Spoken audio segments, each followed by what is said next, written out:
के और जोन के ब्लॉक के पदाधिकारियों के साथ बैठक था, चुनाव में चर्चा था, सुझाव लिए, सुझाव दिए। अभी ओम प्रकाश राजभर जी बोले थे कि एक बार नहीं 1000 बार झुकूंगा, इस पर क्या कहेंगे? गाली कितनी बार देंगे ये भी बता देते।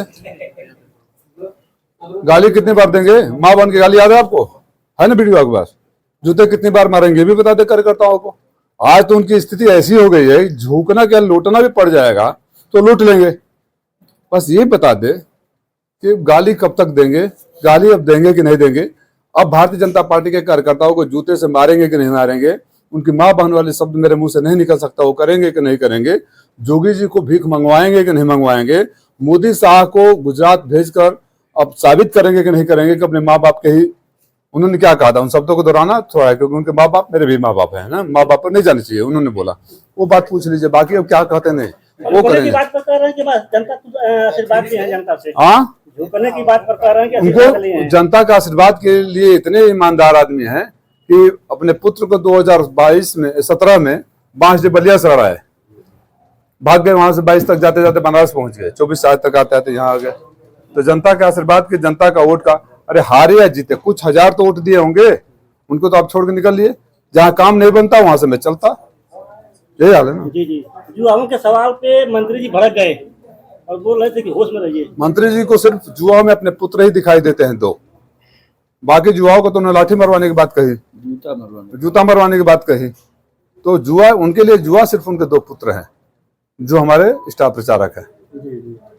ये सब देखा जाए तो चुनावी सरगर्मी में डिप्टी सीएम का खटोला उतरा है, कैसे सामना करेंगे? अरे भैया हम तो चाहते हैं, बार बार आप पत्रकार में बंधु गवाह हैं, 2023 के जो उपचुनाव हुए उसी के तरफ मैं तो प्रार्थना करता हूं कि हे दोनों उप मुख्यमंत्री, ये 5 लोगों की जो टीम है ना, माननीय ओम प्रकाश राजभर जी, उनके 2 सुपुत्र और 2 उप मुख्यमंत्री, ये पांचों जितना बोलेंगे, जितनी बार आएंगे, यकीन मानिए उतना हमारा वोट बढ़ता जाएगा।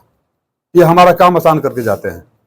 उसे जो आ रहे हैं उप मुख्यमंत्री जी, उनसे पूछिएगा कसारा वाला सड़क बना के नहीं बना जिसका वादा करके गए थे 23 के चुनाव में। उस मासूम बच्चे का जिसका जमीन लिखवा लिया गया था, रो रहा था, जिसको बोल के गए कि 2.5 लाख रुपया जमीन मिलेगी, उसको मिला कि नहीं मिला? 4 दिन पहले मेरे ऑफिस में आकर रो रहा था। कुछ आप भाई, कुछ काम तो आप लोग भी कर दीजिए ना, कुछ तो बातें आपके सामने कहा है, तो आप एज ए पत्रकार की हैसियत से आपका अधिकार है पूछने के लिए कि आप ये कहे थे क्यों नहीं हुआ। तो फिर चुनाव में अभी आप बोले थे कि 2 लाख से जीत होगी, किस हिसाब से अस्वस्थ हो गए? जनता का कौन सा ऐसा वर्ग है, जनता का कौन सा ऐसा वर्ग है जिसके लिए मैं बेटा और भाई बनकर नहीं खड़ा रहा, या कोई ऐसा व्यक्ति कह दे कि राजीव राय इस मुसीबत में नहीं खड़े रहे। जनता चुनाव लड़ रही है जब, तो जनता ही जीत दिलाएगी।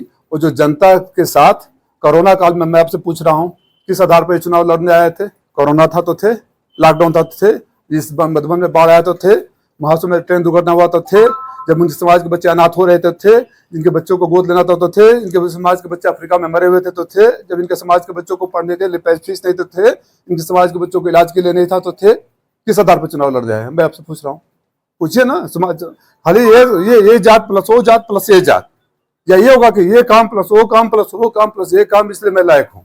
आप पत्रकार मित्रों के सामने छोड़ रहा हूँ इस सवाल को। सर, उनके छोटे बेटे का बयान आ रहा है कि साइकिल का टायर भी पंचर हुआ है, ट्यूब भी फटेगा और रिंग भी टूटेगी इसी चुनाव में। तो वो तुम्हारा क्या क्या फट गया टूट गया उसका अंदाजा नहीं है, सत्ता का नशा उतरेगा तो अपने को इतने बिखरे पाओगे, यूपी में जगह नहीं, वही बिहार जाओगे।